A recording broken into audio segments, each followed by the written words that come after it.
오늘은 교만을 걷어내고 하나님을 채우는 삶이라는 제목으로 하나님 말씀 선포하겠습니다. 결혼하기 전에 고된 사역을 마치고 집으로 돌아가는 길에 편의점에서 감자칩 한 봉지를 사들고 가는 것이 저의 작은 휴식이었습니다. 그 빵빵하게 부풀어 오른 과자 봉지를 뜯는 순간에 가득했던 공기가 빠지고 그 안을 들여다보면 생각보다 과자의 내용물이 별로 없는 거예요. 그래서 되게 허탈했던 그런 기억이 나는데요. 그런데 우리의 영적인 상태가 이 부풀어 오른 과자 봉지 같을 때가 있다는 것을 생각해 보게 되었습니다.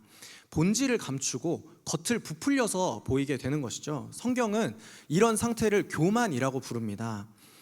설교를 준비하면서 책을 찾아보다가 이 교만이라는 것이 무엇인가, 그 교만의 정의를 한번 보니까요, 교만을 이렇게 정의하고 있어요. 교만은 현실적인 인식을 넘어서는 자기 존중과 거기서 비롯된 무모한 우월감, 혹은 자신의 자질에 대한 분에 넘치는 자기 인식을 일컫는다. 그러니까 원래 자신의 모습보다도 분에 넘치게 자신을 바라보고 원래 자기가 가지고 있는 자질, 능력, 그 본질보다도, 그 존재보다도 과장해서 자신을 바라보는 것이 바로 교만이라고 하는 것이죠. 오늘 하박국 말씀은 하나님께서 바벨론의 실체를 폭로하시는 말씀입니다. 당시 그 누구도 건드릴 수 없는 세계 최강의 제국인 바벨론이었지만 하나님께서는 바벨론을 향해서 그의 마음은 교만하며 이렇게 말씀하시면서 화 있을진저 경고하시는 것이죠. 교만은 반드시 무너진다라는 것입니다. 교만은 자신을 포장하여서 그럴듯하게 보일 수는 있지만 하나님께서 그 포장을 벗겨내는 순간 그 자신의 초라한 본질이 드러나기 때문입니다. 그렇기 때문에 우리는 우리 자신을 둘러싼 교만이라는 거품을 걷어내고 그 자리에 하나님을 채워야 하는 줄 믿습니다. 말씀을 통해서 우리의 영혼에 낀 이 교만이라는 거품을 걷어내고 그 자리에 하나님을 채우는 지혜가 있기를 간절히 축복합니다. 그렇다면 우리의 영혼을 둘러싸고 있는 이 교만의 특징이 무엇인지 살펴보려고 하는데요. 교만의 첫 번째 특징은 결국 하나님의 자리를 침범하고 하나님 보좌에 자신을 올려놓는다라는 것입니다.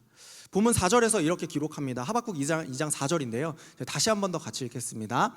보라, 그의 마음은 교만하며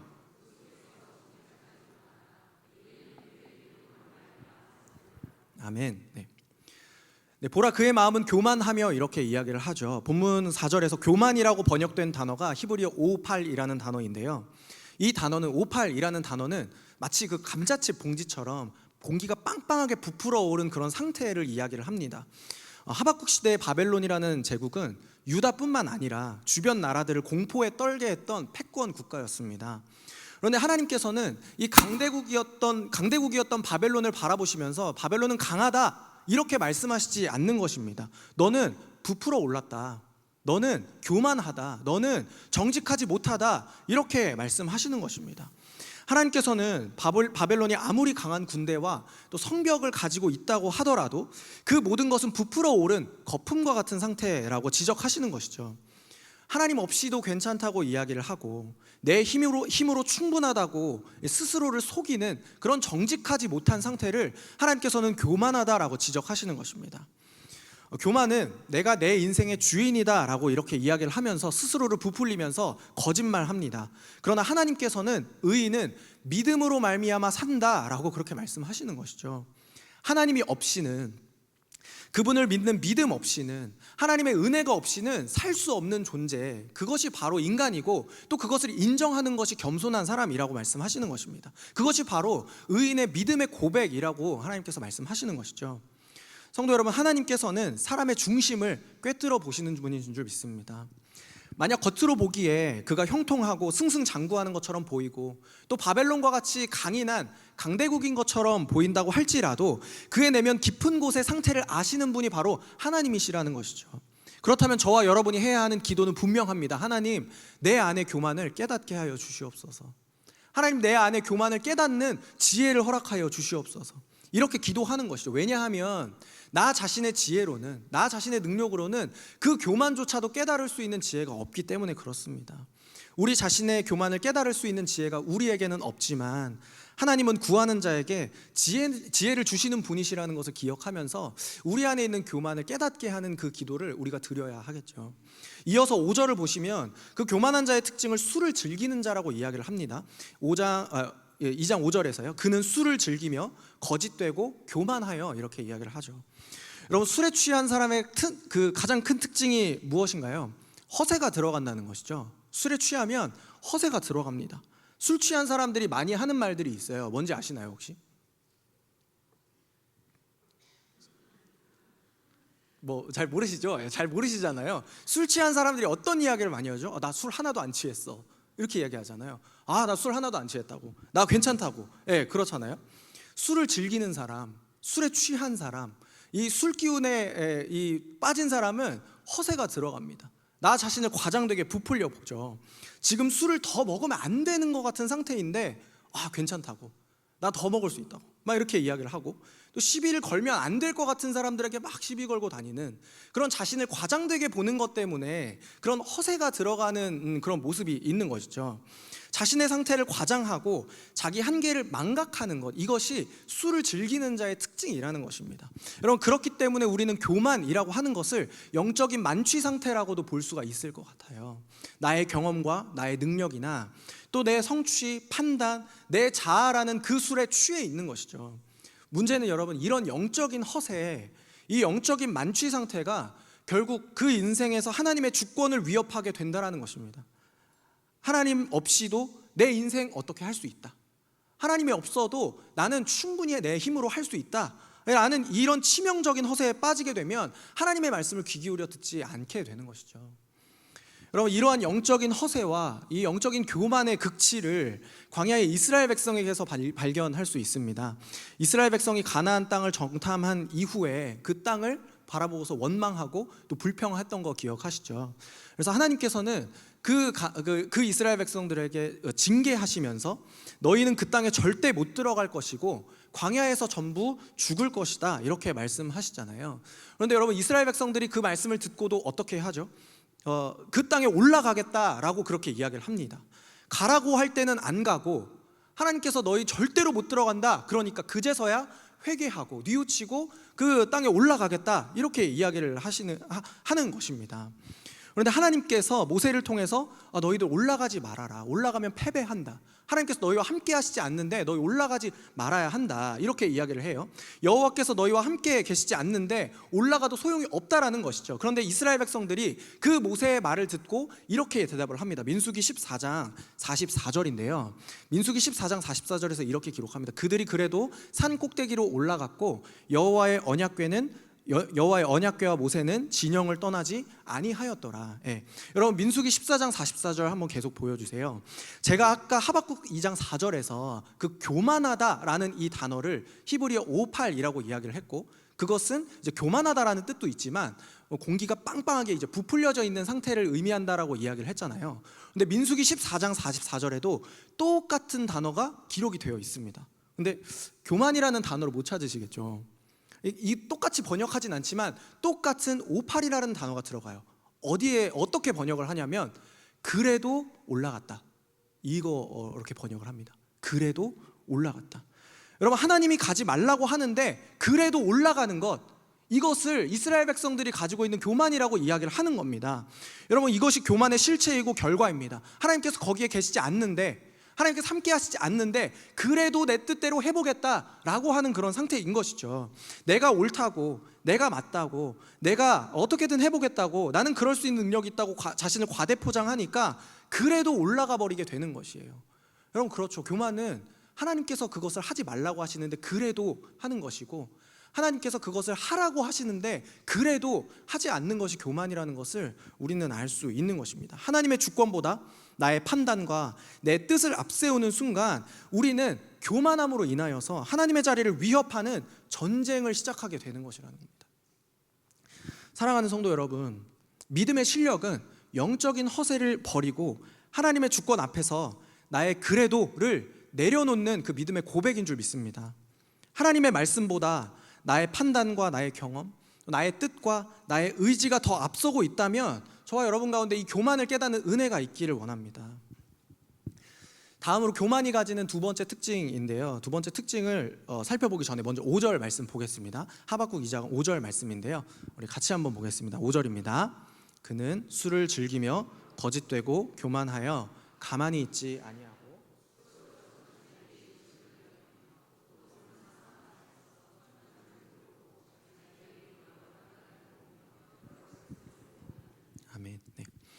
하나님께서는 바벨론의 교만을 지적하시면서 욕심을 넓히고 족한 줄을 모른다 이렇게 말씀하세요.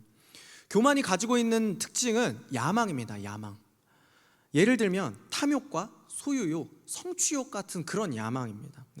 아무리 가져도 불안하고 아무리 높이 올라가도 목마른 것이죠. 왜 그럴까요? 나의 존재가 부풀려져 있기 때문에 그래요.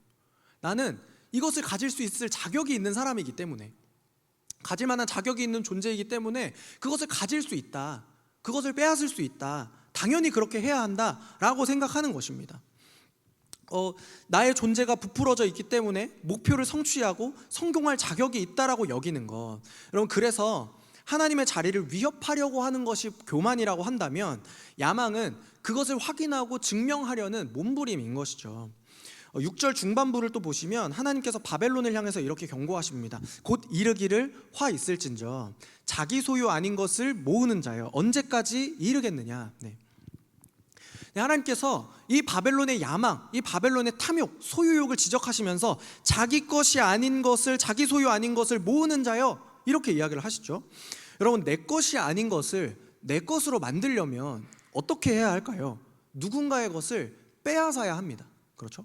내 것이 아닌데 내 것이 아닌 것을 가지려고 한다면 그것을 빼앗을 수밖에 없는 거예요. 목표를 성취하기 위해서 수단과 방법을 가리지 않는 그런 모습이 또한 교만한 자의 모습이라고 하는 것입니다. 여러분, 그렇기 때문에 교만이라고 하는 것은 반드시 타인을 향한 폭력으로도 나타나게 됩니다. 자신의 것이 아닌데 가지고 싶어 하니까 누군가를 희생시켜서 가질 수밖에 없는 것이고, 빼앗아서 가질 수밖에 없기 때문에 그렇습니다. 당시에 바벨론은 고대 근동 지역을 장악하고 있던 패권국이었다 이렇게 말씀을 드렸어요. 정복 전쟁을 통해서 세상을 손아귀에 넣으려고 했고, 또한 그만한 풍요를 누리는 강력한 나라였습니다. 그런데 바벨론은 만족할 줄을 모르는 나라이기도 했습니다. 정복 전쟁을 계속하면서 주변 나라들의 폭력을 휘두르게 되는 것이죠. 이 바벨론이라는 나라의 강함을 증명하기 위해서 바벨론의 백성들은 어땠을까요? 계속해서 전쟁을 해야 하죠. 계속해서 어려움에 처해야만 하죠. 계속해서 그 폭력을 행하고 그 폭력을 당하는 희생을 당하게 되는 것이죠. 바벨론 백성의 생명은 그 바벨론이라는 나라의 강함을 증명하기 위한 도구로 전락하게 되어버리는 것입니다. 여러분, 역사 속에서 우리도 볼 수가 있듯이 가깝게는 일본의 군국주의, 나치 독일 등 다른 나라를 침략해서 자기 것으로 만들고 싶어하는 많은 나라들을 보게 되고, 또 오늘날에도 우리가 그렇게 보게 되죠. 교만이 어떻게 다른 사람들을 향한 폭력으로 이어지게 되는지 우리는 성경을 통해서 또 알 수 있는데요. 다윗의 모습을 보면 또 알 수 있습니다. 물론 다윗이 하나님께 기쁨이 되었고, 또 하나님께서 마음에 합한 자다 그렇게 말씀하셨지만, 다윗에게도 그런 잘못을 범할 때가 있었죠. 범죄할 때가 있었죠. 다윗이 우리아의 아내를 탐하고 또 소유하고 싶어지잖아요. 다윗은 모든 것을 가진 왕이었습니다. 그런데 그 마음에 내가 주인이라는 생각이 들어가는 순간, 그 교만이라는 거품이 끼는 순간, 우리아의 아내인 밧세바를 나의 것이 아닌데도 소유하고 싶어지는 거예요. 그 욕심을 이루기 위해서 자신의 충직한 부하였던 우리아를 죽음으로 몰아넣는 잔인한 폭력을 휘두르게 되는 것이죠. 여러분, 우리아가 죽었기 때문에 이것이 폭력이라는 것이 아닙니다. 우리아를 죽음으로 몰아넣는 그 과정에서 사건을 벌이고 수습하는 그 모든 태도가 타인에 대한 배려나 존중 같은 것, 그런 것이 보이지 않잖아요. 자기 자신을 지키고 싶어하는, 자기 자신을 증명하고 드러내고 싶어하는 그런 교만이 다윗의 모습에게서도 보이게 되는 것입니다. 여러분, 우리의 교만도 마찬가지입니다. 내가 이 정도는 대접받아야지, 내가 이 정도 자격은 되지, 이런 교만이 발동하는 순간 우리는 주변 사람의 감정과 나아가서 인격을 소외시키는 폭력을 휘두르게 되는 것이죠. 그런데 여러분, 하나님께서는 오늘 본문에서 바벨론에게 이렇게 분명하게 말씀하십니다. 언제까지 이르겠느냐? 그거 언제까지 갈 것 같냐? 이렇게 경고하시는 거예요. 아무리 많이 모으고 아무리 높이 쌓아도 그것이 나의 것이 아니라면 결국 다 빼앗기게 되고 하나님 앞에서 그 교만이 들통나게 되는 날이 온다라는 것입니다. 바벨론은 온 세상을 가진 것 같은 그런 나라였지만, 여러분 지금 바벨론 기억하시나요? 그 바벨론의 흔적을 보신 적이 있으신가요? 지금은 흔적도 없이 사라졌습니다. 왜일까요? 바벨론이 세상의 주인이 아니기 때문에 그렇죠.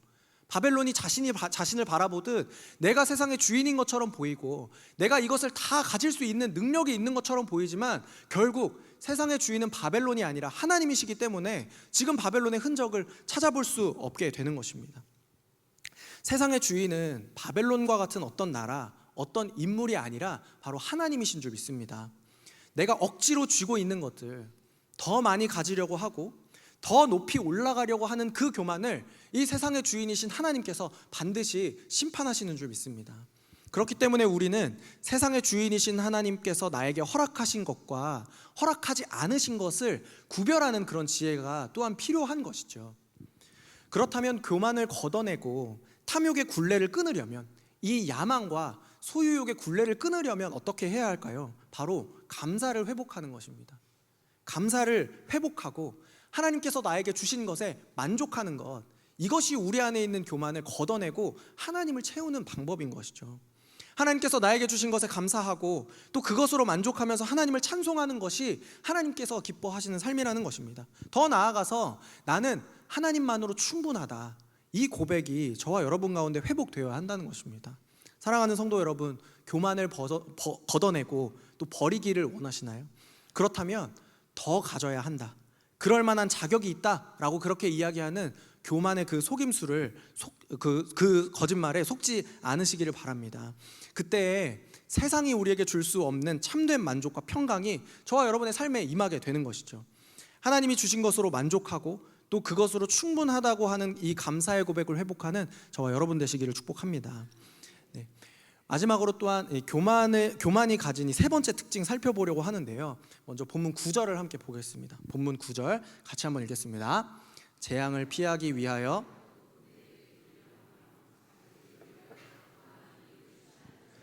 화 있을진저. 아멘. 9절에서 재앙을 피하기 위하여 높은 데 깃들이려 하며, 이런 구절이 기록되어 있어요. 이것은 독수리가 높은 곳에서 둥지를 트는 모습을 빗대어서 기록한 말씀이라고 합니다.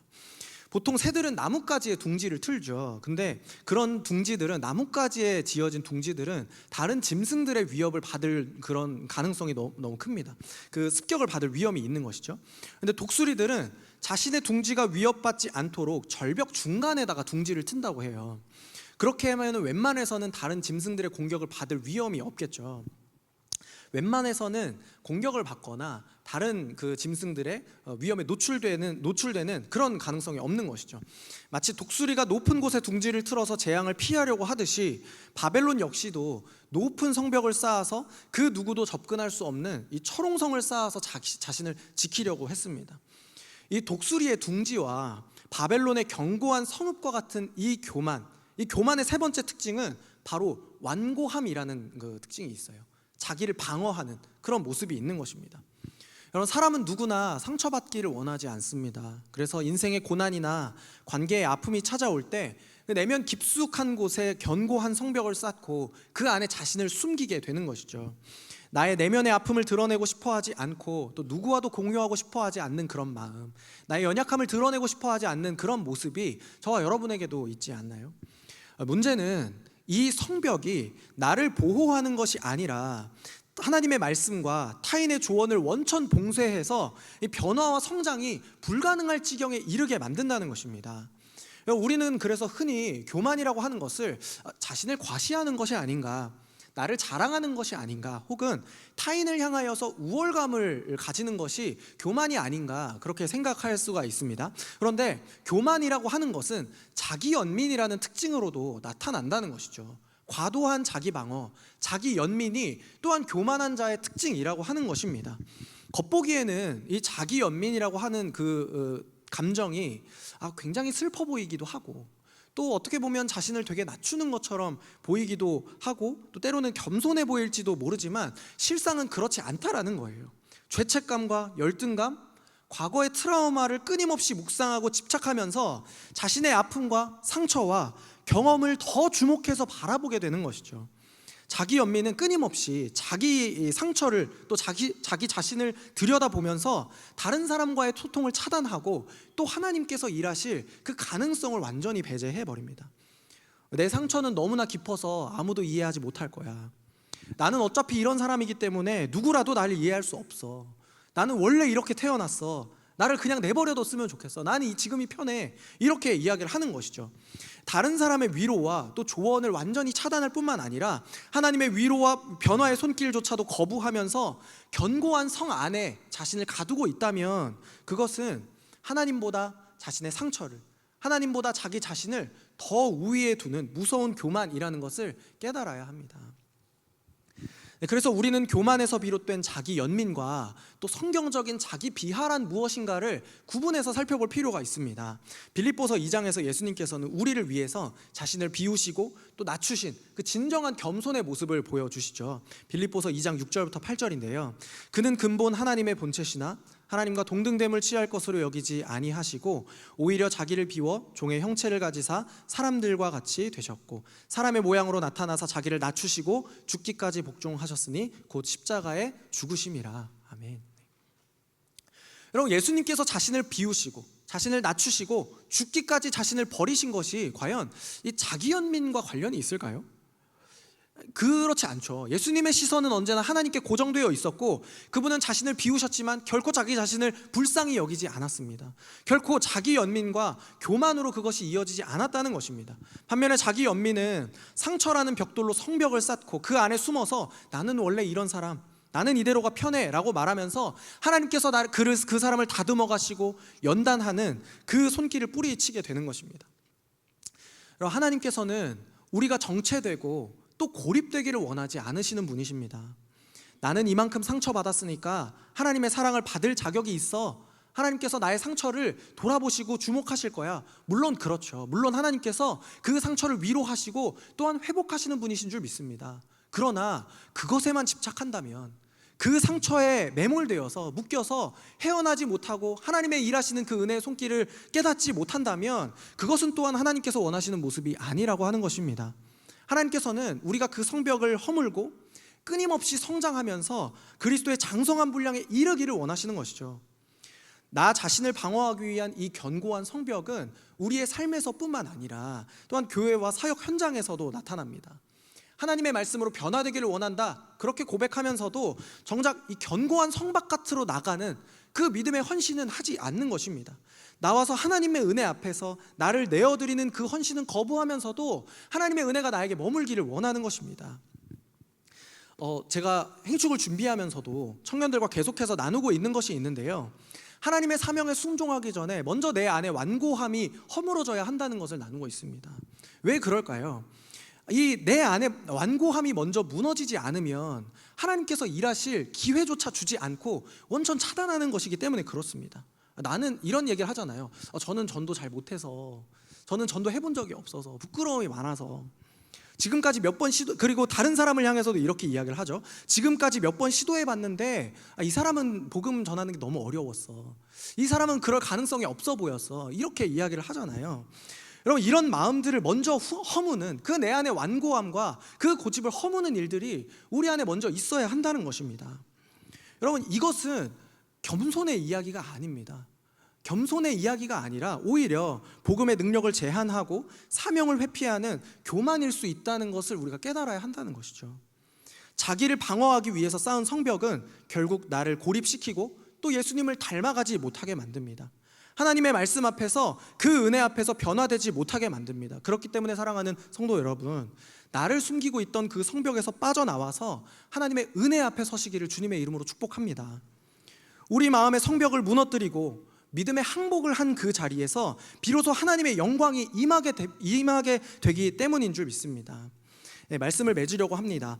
오늘 우리는 우리의 인생을 부풀리던 그 교만의 실체가 무엇인지를 함께 살펴보았습니다.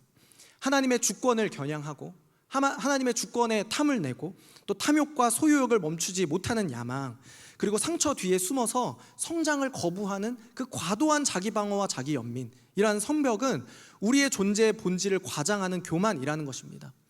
설교의 제목처럼 교만을 걷어내고 또 하나님 앞에 정직하게 서는 저와 여러분 되기를 원합니다.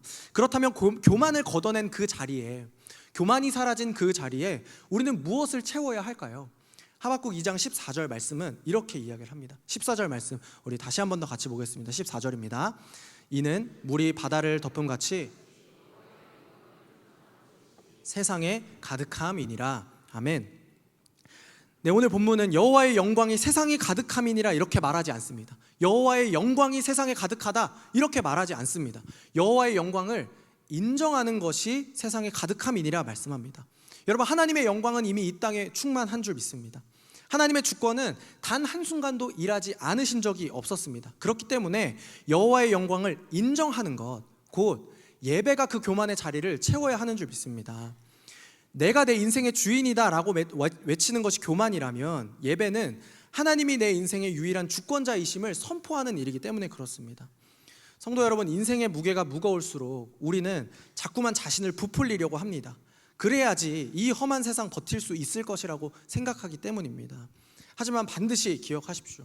부풀려진 과자 봉지에 힘없이 공기가 빠지고 그 허탈한 내용물이 드러나듯이 하나님 없는 교만은 언젠가 그 실체가 드러나게 된다는 것입니다. 그러나 여호와의 영광을 인정하는 인생, 그 교만의 빈자리를 예배로 가득 채우는 인생은 어떤 풍파에도 요동하지 않는 평강을 누리는 줄 믿습니다.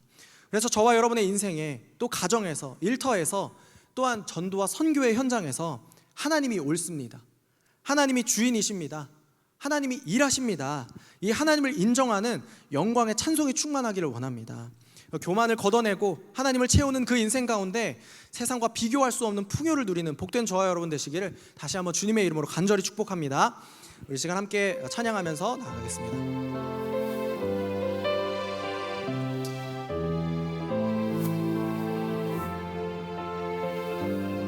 우리의 교만을 깨닫게 하시는 그 하나님의 음성 듣기를 원합니다.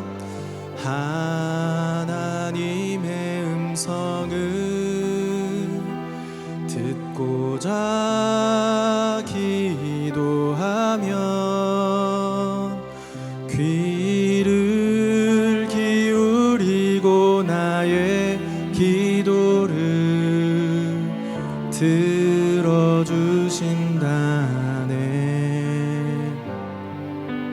깊은 웅덩이와 수렁에서 끌어주시고 나의 발을 반석 위에 세우시사 나를 튼튼히 하셨네. 새 노래로 부르자. 새 노래로 부르자. 랄라라. 하나님께 올릴 찬송을 새 노래로 부르자. 하나님 사랑. 새 노래로 부르자. 새 노래로 부르자. 랄라라. 하나님께 올릴 찬송을 새 노래로 부르자. 하나님 사랑을 주를 의지하고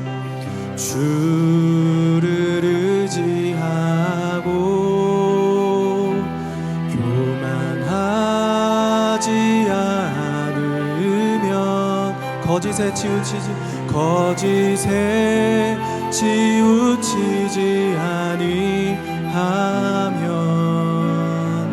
복이 있으리라. 우리 안에 여호와의 영광을 인정하는 것이 충만하게 될 줄 믿습니다. 그분은 크신 권능의 주이십니다. 크신 권능의 구주라. 그의 크신 권능으로 우리들을 사랑하여 주시네. 새 노래로 부르자. 랄라라. 하나님께 올릴 찬송을 새 노래로 부르자. 하나님 사랑 새 노래로 부르자 랄라라 하나님께 올릴 찬송을 새 노래로 부르자 하나님 사랑을. 이 시간 우리 말씀을 묵상하며 함께 기도하며 나아가길 원합니다. 하나님, 우리의 교만을 깨달을 수 있는 지혜를 허락하여 주시옵소서. 나 자신을 부풀리고 있던 그 교만의 굴레를 벗어버리고 그 자리에 하나님을 예배하는 여호와의 영광을 인정하는 것으로 채우게 하여 주시옵소서. 우리의 교만을 버리고 또 우리의 완고함을 벗어던져 하나님 앞에 엎드리는 겸손을 회복하시고 하나님의 말씀 앞에 나의 자아를 순복하는 믿음의 결단이 있게 해달라고 이 시간 함께 기도하며 나아가겠습니다. 함께 기도하겠습니다. 주여